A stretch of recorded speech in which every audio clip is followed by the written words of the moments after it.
So suppose you have multiple conditions you want to check. So with our if, we usually write it like this.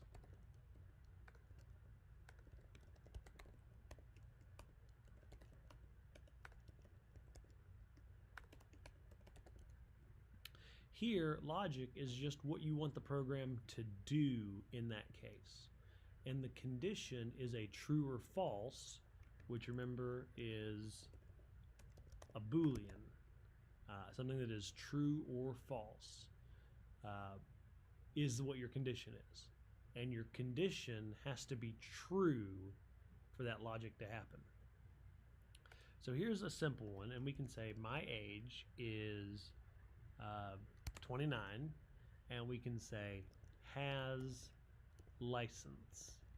I have a driver's license, so I would say true. So what I would say here is if my age greater than equal to 16 and has license, print you can drive. Else, print you cannot drive. So I'm 29, I have a license. Let's see if my program worked. It says you can drive. So let's see what's happening here. It's checking this whole thing. Remember, everything after the if, before the colon, is the condition. So the condition is my age greater than or equal to 16 and has license. So this is where the logic becomes important. And I'm going to type out some truth tables here to explain a little bit better. If you have two conditions, A and B, and we'll talk about and, A and B. If A is true and B is true, the whole thing is true. If B is false and A is false, the whole thing is false. If just one of them is true, either A or B, doesn't matter. If only one of them is true, then the whole thing is false. And so the idea here is that in order for an and to be true, they both have to be true. So I'm going to comment that out with the pound sign so that we don't see it in the code. And I'm going to change my age. If I bump my age down to 16, I can still drive. Both of these conditions are still true. But if I bump my age down to 15, it says you cannot drive. Because I have a license. At least I'm saying I have a license. But my age is too small. If I bump my age up and I say now I do not have a license, it'll say you cannot drive because both of these have to be true.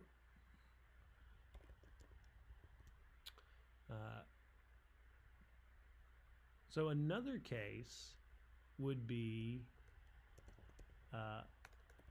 what if you have a learner's permit? So you can say, what if your age is 15 and you have a quote unquote license? We can say print you have a learner's permit, not a license, something like that. So I run the code, I can still drive because I'm 16 with a license. Now I'm 15 with a license. I have a learner's permit, not a license. So that's just another and in there. So there's a few other cases. And is a pretty simple one in this case, and this is a pretty obvious example for a lot of people. But you can chain these together with more variables. One thing to note, depending on the language, I'm not sure about Python. I believe Python handles this because Python's based on C. Python will check and try to short circuit this. So if Python reads, oh, I have two conditions, let me check the first one. If Python says, oh, this isn't right, the first condition is false and it's an and, it doesn't even check the second one. Because notice, if the first one is false, it's always going to be false for an and. So Python knows I'm checking an and. Let me just check the first one, and if it's false, it doesn't even look at the other one. Now, if it's true, it has to look at the other one. But Python will try to answer the question as quickly as it can, but no more quickly. So that's and sometimes you'll hear and called conjunction. And you can join multiple conditions into this and. So let's try another one, and let's say we have has time and has money. If you want to go see a movie, you have to have time and you have to have money. So we can say if has time and has money, print go then. And we'll save that and we'll run it, and we don't get anything because we don't have both of these true. And we'll run that, and it's true. Okay. So some other things we can check involve not conjunction, but disjunction. So conjunction was when you needed every part to be true. That was and. Remember, with and, every piece has to be true, otherwise none of it's true. The whole thing is not true. With disjunction, this is an or, and in this case, only one thing has to be true. So let's think of an example for this one. If you are trying to let someone in a room, maybe they either has permission, and we'll say that's true, or has a reason. And you'll let somebody in the room as long as one of those is true. So we would say if has permission or has reason, print come on in. Else, print stay out. So I've said here, I have permission, but I don't have a reason. And my logic says if has permission or has reason, I can come in. So I do have permission, so I should be able to come in. And I can. So let me check. What if I have a reason, but I don't have permission? So it'll read has permission. That's false. Now remember, the and would stop there and say, nope, can't do it. But or is a little bit different. Remember, or doesn't need them all to be true. It just needs one of them to be true. Well, has reason is true, so it should give me come on in.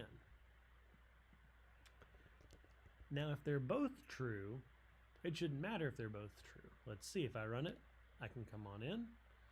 And the last case to check is what if they're both false.